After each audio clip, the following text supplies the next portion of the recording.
عليكم ورحمة الله وبركاته. ازيكم حبايبي؟ عاملين ايه؟ يا رب تكونوا بخير. الناس اللي بتدور على اكلات جديدة ومختلفة وفي نفس الوقت تكون سهلة وسريعة واقتصادية وما نقفش في المطبخ كتير والطعم في الاخر تحفة جدا. هنعمل مع بعض طاجن لسان عصفور بالكبد والقوانص بتاعة الفراخ. طعمه فظيع، طعمه حلو جدا. لما تجربوه هتبقوا عايزين كل يوم تعملوه. سهل جدا، سريع جدا، مش مكلف إلى حد ما، يعني يعتبر من الأكلات الاقتصادية وطعمه حلو. هنعمله بكل تفاصيله وهنقول كل حاجة مع بعض. بس قبل ما نبتدي ما تنسوش اللايك لو عجبكم الفيديو والشير عشان يوصل لأكبر عدد، واشتركوا في القناة وفعلوا زر الجرس لو لسه مش مشتركين. بسم الله ونبتدي بقى في وصفتنا النهارده. جبنا اول حاجه طاسه على النار، حطينا فيها زيت وسمنه، تقدري تحطي زيت بس او سمنه بس زي ما بتحبي. بعد كده نكون غاسلين الكبد والقوانص كويس جدا وحطيناها في مصفى تصفى خالص من الميه عشان ما تقعدش تطرقع كده في الزيت وتلسعنا. حطينا بقى ايه؟ حطينا في الاول القوانص طبعا زي الفل زي ما انتم شايفين، مغسوله كويس جدا، منقوعه في ملح وليمون شويه عشان الزفاره. وقطعت بقى كل قنصه كده تلات قطع.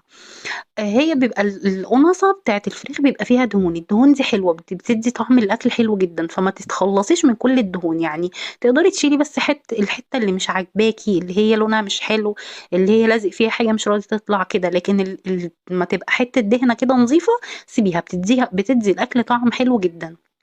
هنبتدي بالقوانص، مش هنحط الكبد دلوقتي خالص. حطينا القوانص بس كده في السمنه والزيت، هنديها تقليبه حلوه ونسيبها بقى على النار. هنغطيها ونسيبها حوالي 5 دقايق عشان تدخل بس في السوا، عشان لما نحط الكبده يستووا مع بعض.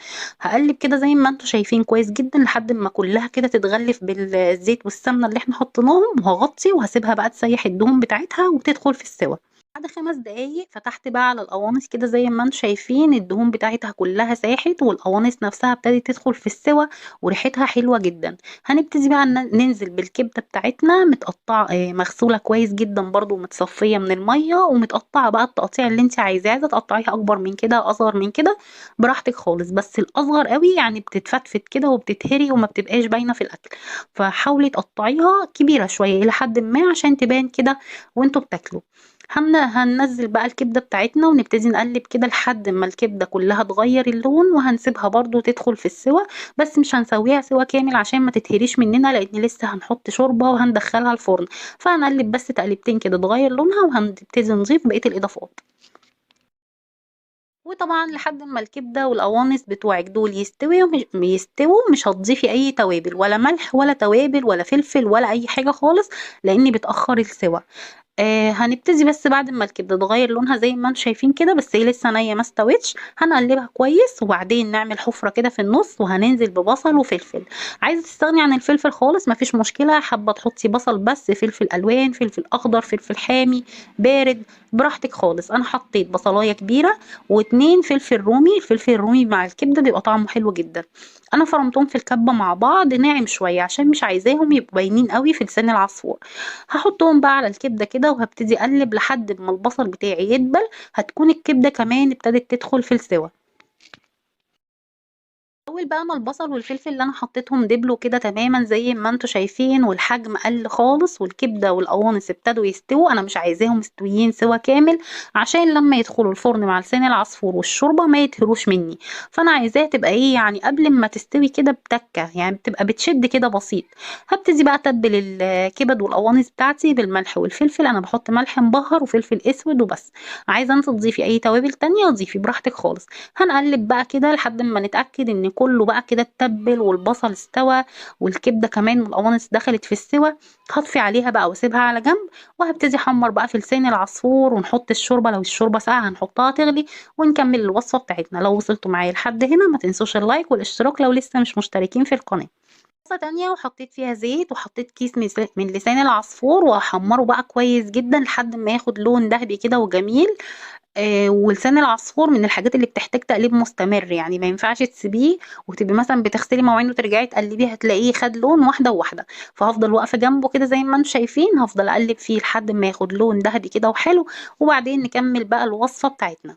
عايزه تحطي بقى مع لسان العصفور زيت بس او سمنه بس او زيت على سمنه براحتك. في ناس كمان بتحب تحمره من غير دهون خالص، يعني في الطاسه التيفال تفضل تقلب وتبتدي بقى تقلب فيه كده لحد ما ياخد لون ذهبي من غير اي دهون. وطبعا الطريقه دي حلوه جدا، بس بصراحه انا ما بعملهاش، انا بحط زيت وسمنه وبحمره بالطريقه العاديه. وزي ما انتم شايفين بقى خد لون كده حلو جدا ذهبي وجميل، كله نفس اللون. هطفي بقى عليه، وطبعا الشوربه هي جنبي بتغلي. هحضر بقى الطاجن ونطبق بقى الكلام بتاعنا ده في الطاجن وندخله الفرن، وهتشوفوا النتيجه. جبت بقى الطاجن بتاعي وهحط فيه لسان العصفور والكبد والقوانص، وهقلب كله مع بعضه كويس جدا قبل ما احط الشوربه. تقدري تعملي في طواجن صغيره اللي هي على قد كل واحد، طواجن اللي هي يعني تكفي فرد واحد، تحطي الكبد والقوانص تحت وفوقيها لسان العصفور، وتحطي الشوربه، وبعد ما يستوي تقلبيه في الطبق، بيبقى شكله حلو قوي. لكن انا عشان عامله في طاجن كبير فهقلب كله مع بعض. تقدري تعملي في اي صينيه عاديه او بايركس، اي حاجه عندك يعني، مش لازم طاجن فخار خالص. هنحطه بقى كده زي ما انتم شايفين، وهقلب كويس، وهجيب بقى الشوربه، وهنشوف مقدار الشوربه قد ايه مع بعض عشان نتاكد ان لسان العصفور مستوي معانا سوا كامل وطعمه حلو. جبت بقى الشوربة اللي بتغلي زي ما انتوا شايفين، هنزل بيها على لسان العصفور. لازم يبقى متغطي تماما بالشوربة، يعني زي الرز بالظبط. ما ينفعش يبقى باين خالص من الشوربة عشان يستوي معاكي كويس ويطلع مستوي من الفرن. بعد ما حطيت الشوربه طبعا انا دقتها وظبطت الملح والفلفل، وحطيت كمان واحده مرقه دجاج معاها. مرقه الدجاج مع لسان العصفور بيبقى طعمها حلو جدا. هحط بقى الشوربه كده زي ما انتم شايفين، وهقلب كويس. هغطي بقى الطاجن بتاعي بالغطا. لو الطاجن بتاعك او الصينيه بتاعتك ملهاش غطا، هتغطي بورق فويل، ودخلي فرن سخن على درجه حراره عاليه نص ساعه بالظبط، وافتحي عليه هتلاقيه استوى وتشرب وطعمه تحفه. لو احتاج ده شكله بعد نص ساعة كاملة في الفرن. انا ما فتحتش عليه خالص، هو بياخد وقت نص ساعة في التسوية، نص ساعة بالظبط. وخرجته لقيته زي ما انتم شايفين كده مستوي ومفلفل، والكبدة مستوية سوا مظبوط جدا، مش مهرية ومش نية. ريحته تحفة، طعمه جميل جدا، وتغيير عن الاكل العادي اللي كل يوم بنبقى مش عايزين نكرر نفس الاكلات. جربوه ان شاء الله هيعجبكم. اعملوا جنبه بقى شوية سلطة خضرا كده وبس كده، مش محتاج جنبه اي حاجة.